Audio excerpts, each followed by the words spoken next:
Nous voulons nous tourner vers la parole de Dieu maintenant et nous voulons lui demander le secours de son esprit pour qu'il illumine cette parole, pour que ce qu'il a à nous dire soit puissant et fort au fond de notre cœur. Nous prions Dieu.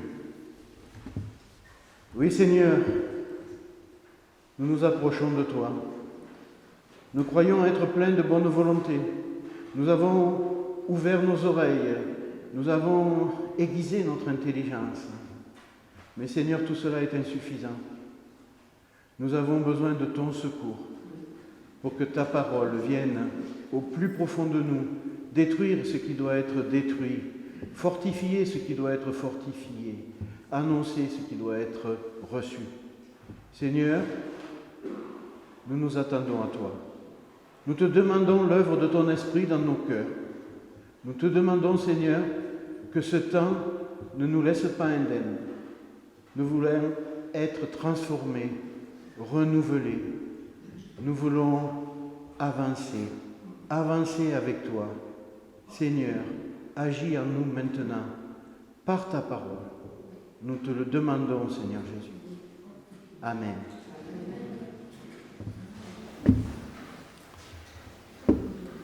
Et pour nous, aujourd'hui, la parole de Dieu, le passage que nous voulons méditer, ce sera dans l'Épître aux Hébreux, au chapitre 6, les versets 7 à 20. Nous méditerons plutôt la fin de ce passage, mais bon.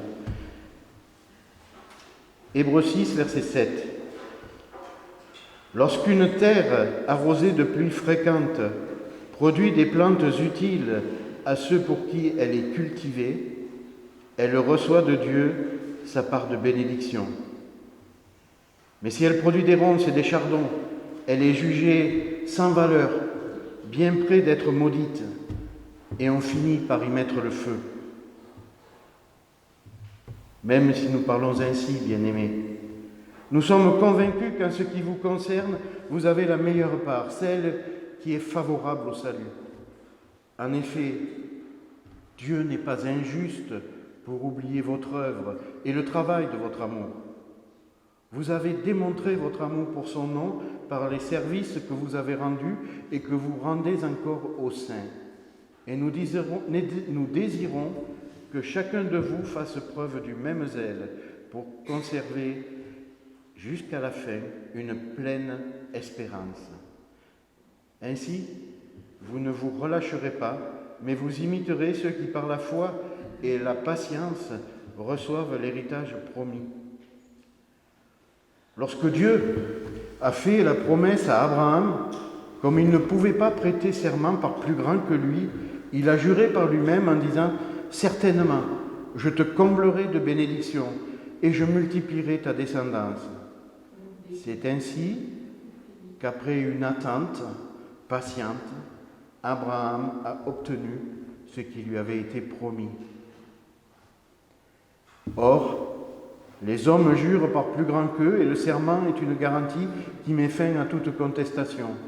C'est pourquoi Dieu me voulant montrer clairement encore aux héritiers de la promesse le caractère irrévocable de sa décision, est intervenu par un serment. Ainsi, par deux actes irrévocables dans lesquels il est impossible que Dieu mente, nous sommes puissamment encouragés. Nous, dont le seul refuge a été de saisir l'espérance qui nous était proposée. Cette espérance, nous la possédons comme une ancre solide et sûre de l'âme. Elle pénètre derrière le voile, là où Jésus, établi grand prêtre pour toujours, à la manière de Melchisédek, est entré pour nous en précurseur.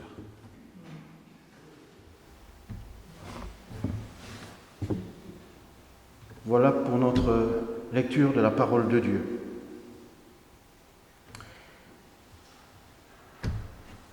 Alors avant d'aller plus loin, je dois vous avouer que j'ai des espérances. Alors c'est pas ça qui explique mon embonpoint, je ne fais pas partie de la bonne moitié de l'humanité. Non, j'ai des espérances, comme tous nous avons des espérances. Mais là, en ce moment, j'en ai une particulière qui a motivé cette prédication.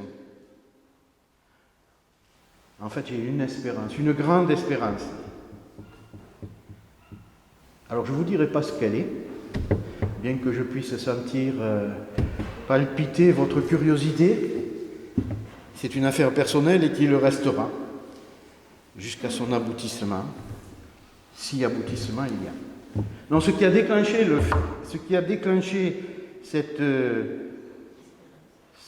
méditation, c'est en fait ma façon de vivre cette espérance.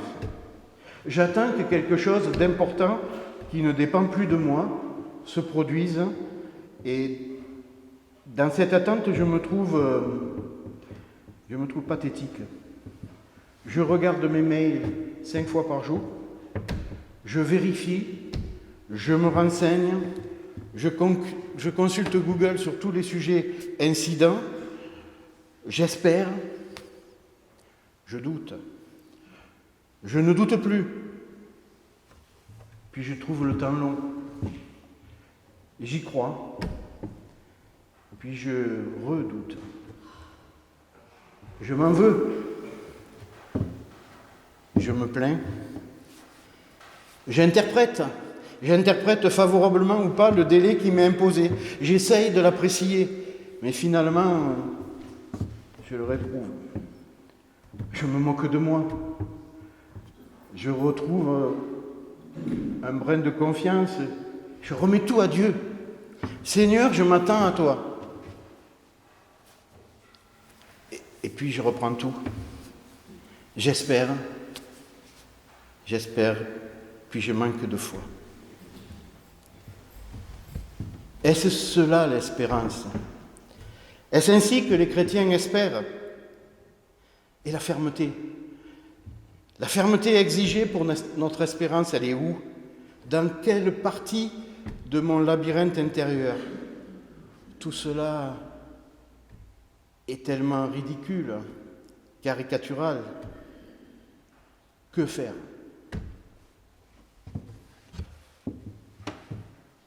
Une prédication sur l'espérance, vertu chrétienne par excellence.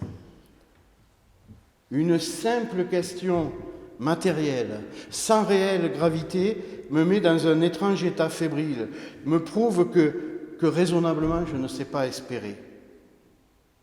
Qu'en est-il pour moi de l'espérance chrétienne, cette vertu qui demeure? Nous en avons parlé il n'y a pas très longtemps.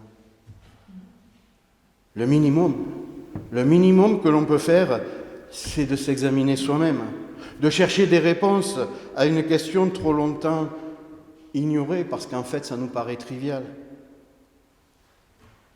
Alors ça tombe bien, je dois assumer le culte du 12 novembre aujourd'hui, et moi, le contre-exemple, je vais donc parler d'espérance. Et je vais commencer par une tentative de description.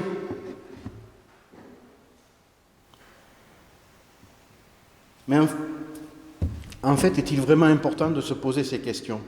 N'est-ce pas une tentative d'enfoncer une porte ouverte? L'espérance, c'est l'espérance.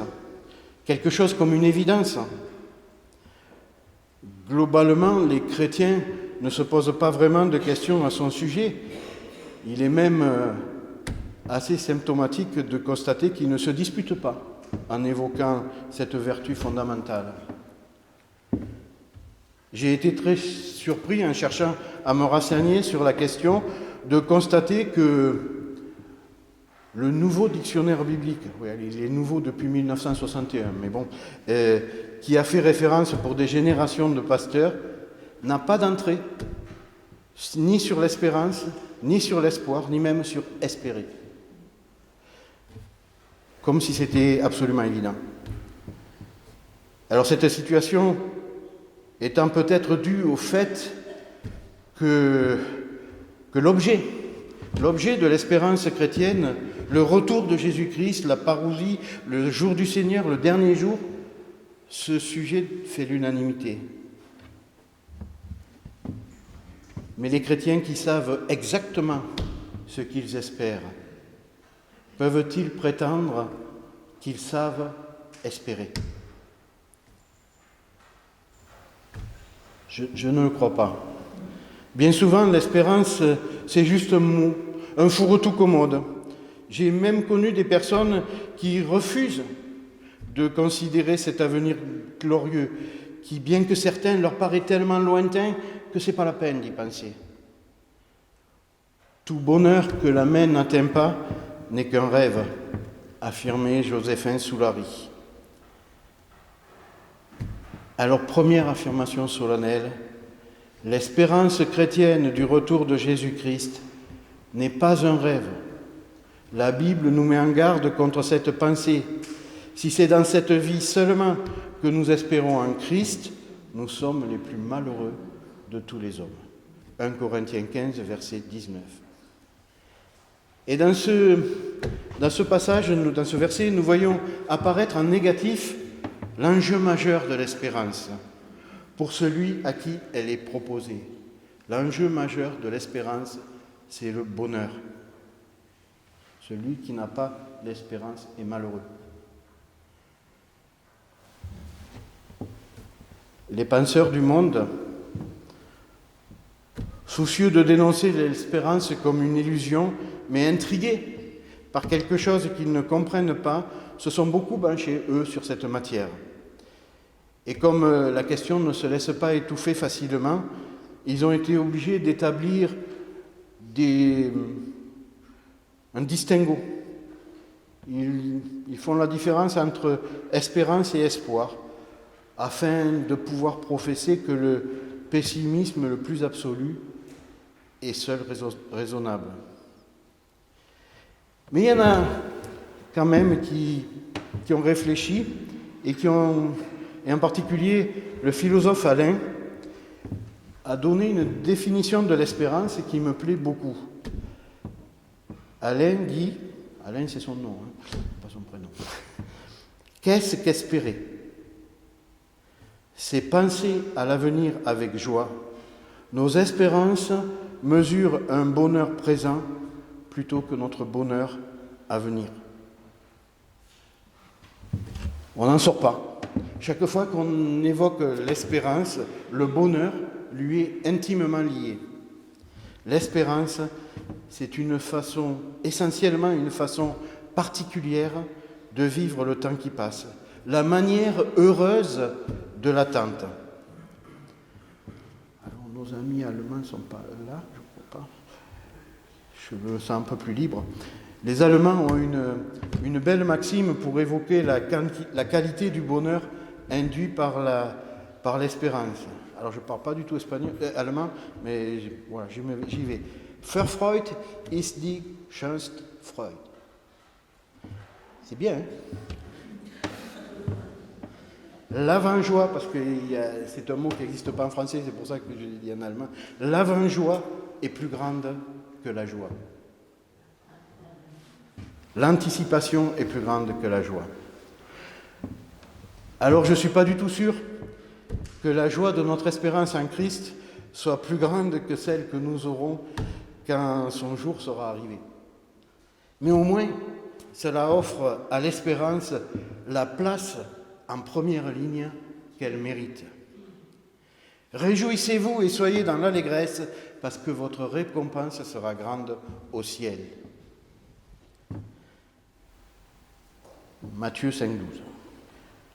Alors cette béatitude étant posée, beaucoup de questions demeurent, et des plus théologiques. L'espérance est une ancre sûre et solide, avons-nous lu. Comment peut-il y avoir du consistant dans l'espérance ? La foi, ça c'est du solide. Je crois, mais l'espérance, j'espère. Ça me fait penser à ce vers de Jacques Brel. Si c'est pas sûr, c'est quand même peut-être. Alors cette façon de voir l'espérance, c'est le degré zéro de l'espérance. Mais ça éclaire une évidence inquiétante. Il y a par nature un peut-être dans l'espérance. Et ce peut-être semble antinomique avec la foi. Et je crois qu'il faut absolument comprendre mieux, aller au-delà d'un paradoxe apparent.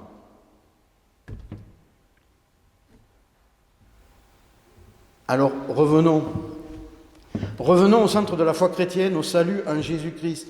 L'homme pécheur par vocation et par pratique est condamné. Cette condamnation est levée par la foi dans le sacrifice du Sauveur, par la grâce. Comment cette réalité s'implante-t-elle dans le cœur de l'homme ?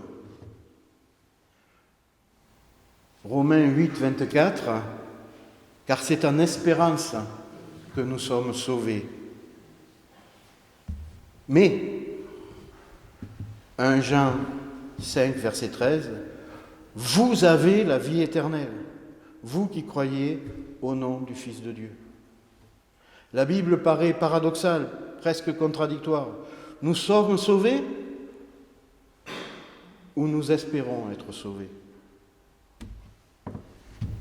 Depuis des siècles et des siècles, c'est un sujet de dispute entre chrétiens et un sujet de dispute qui en fait débouche sur une angoisse. Il y a 35 ans, étaient organisées dans le coin ici, à l'initiative de Maxiol, des soirées d'évangélisation dans les villages environnants. Tous les soirs, un village différent.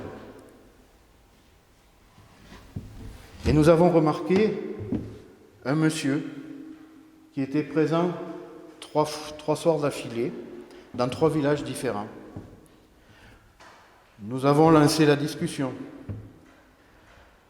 C'était un prêtre ouvrier engagé dans une communauté locale. Je crois, je me souviens, mais ça fait loin, je crois qu'il conduisait des ambulances. Et ce qui avait fait qu'il était revenu les 3 soirs de suite, c'est qu'il y avait de ce qui était dit chaque soir, il y avait des choses qui le troublaient profondément. Nous professions, parce qu'il y avait des témoignages, nous professions l'assurance de notre salut en Jésus-Christ. Lui, il espérait.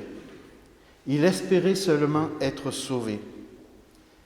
L'incertitude qui découlait de cette conception du salut pesait lourdement sur lui. Il aurait tellement aimé avoir la même assurance que nous.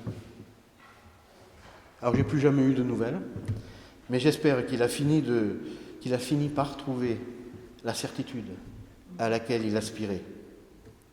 Alors, assurance du salut ou espérance du salut.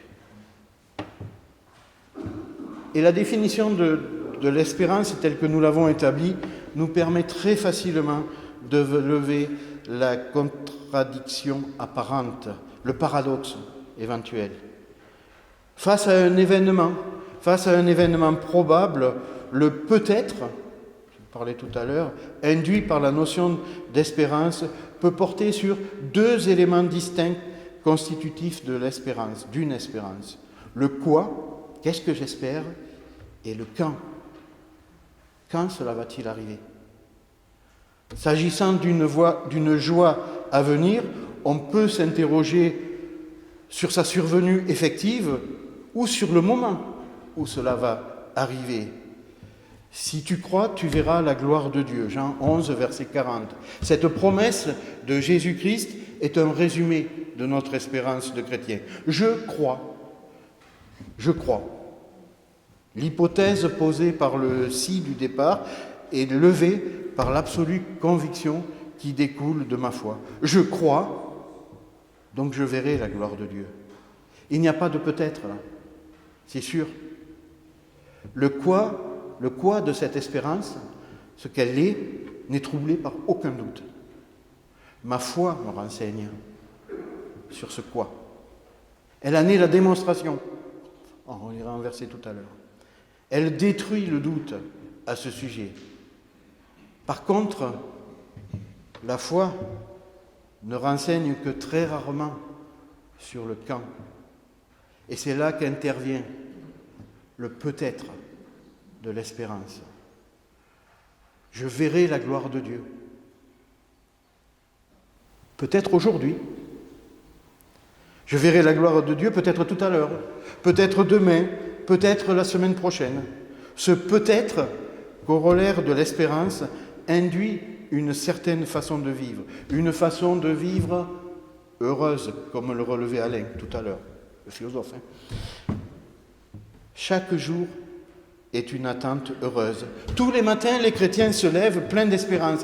Peut-être qu'aujourd'hui, le Seigneur revient.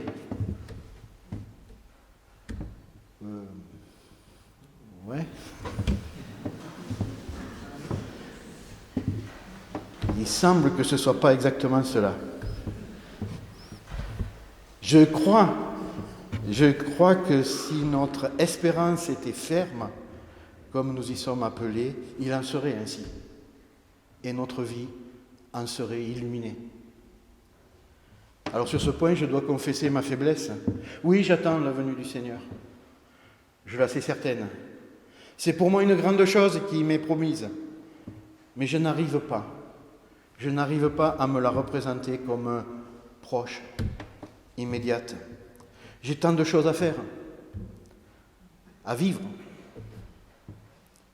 Cela reste un peu pour moi une abstraction. Et j'ai tort. Il faut que je m'applique à espérer. Alors je vous ai dit en introduction ma façon fébrile, impatiente d'attendre la réalisation d'une petite espérance terre à terre de ma minuscule vie d'homme. Je vous ai dit combien je me trouvais ridicule, pathétique. Et à cet instant, maintenant, j'ai un doute qui m'effleure.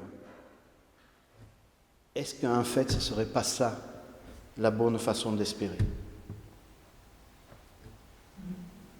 Je ne sais pas vivre le peut-être lié à l'espérance chrétienne.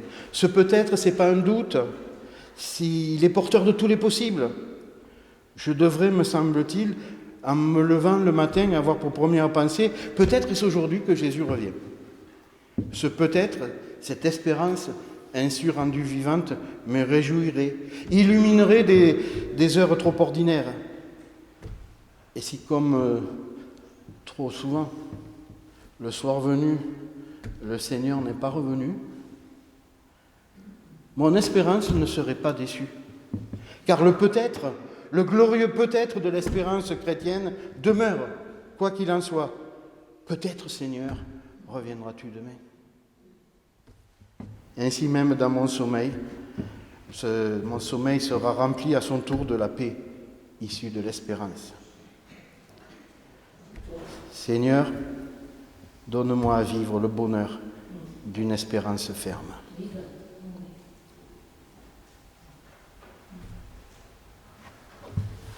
Veillez donc, car vous ne savez ni le jour ni l'heure. Matthieu 25, verset 13.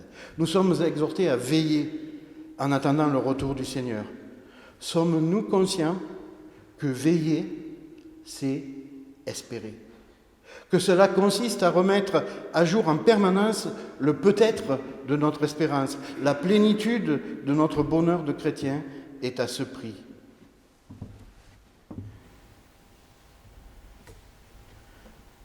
Alors, dernier point que je veux évoquer aujourd'hui. Il y a quelques instants, j'ai proposé ce contraste entre la solidité présumée de la foi et l'aspect apparemment délétère de l'espérance. Il me faut revenir sur cette question, car à la fois nos qualités de croyants et de veilleurs en dépendent. Sur ce point, il nous faut relever en premier que la foi découle de l'espérance. Hébreux 11, verset 1, 11, 1. Or, la foi, c'est la ferme assurance des choses que l'on espère, la démonstration de celles qu'on ne voit pas. La foi concerne deux sortes de choses, les choses que l'on ne voit pas et les choses que l'on espère. Si nous n'espérons rien, il nous manque la moitié de la foi. Notre espérance doit exister. C'est elle qui alimente notre foi et la fait grandir. De la fermeté de notre espérance dépend la qualité de notre foi. Ce premier lien entre ces deux vertus qui demeurent est fondamental. Mais il y en a un autre, et il est tout aussi important. Galates 5, verset 5.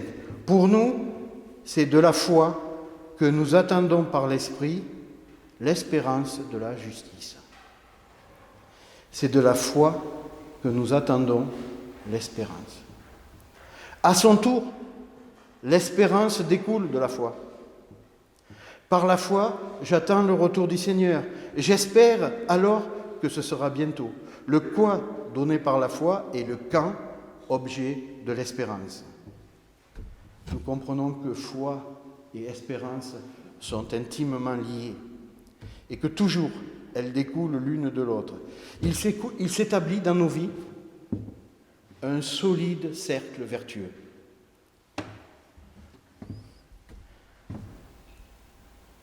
En tant que chrétiens, nous nous inquiétons souvent de notre croissance, de la croissance de notre foi.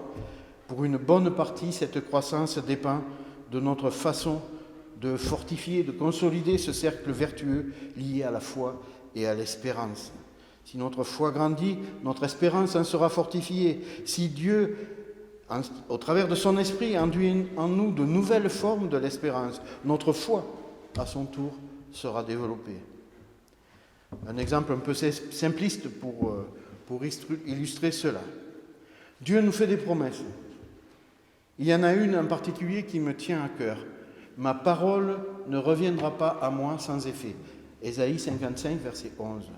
Nous annonçons la parole de Dieu, mais à notre goût, nous voyons beaucoup trop peu d'effets. Nous espérons en la promesse de Dieu. Du coup, par la foi, une certitude s'installe.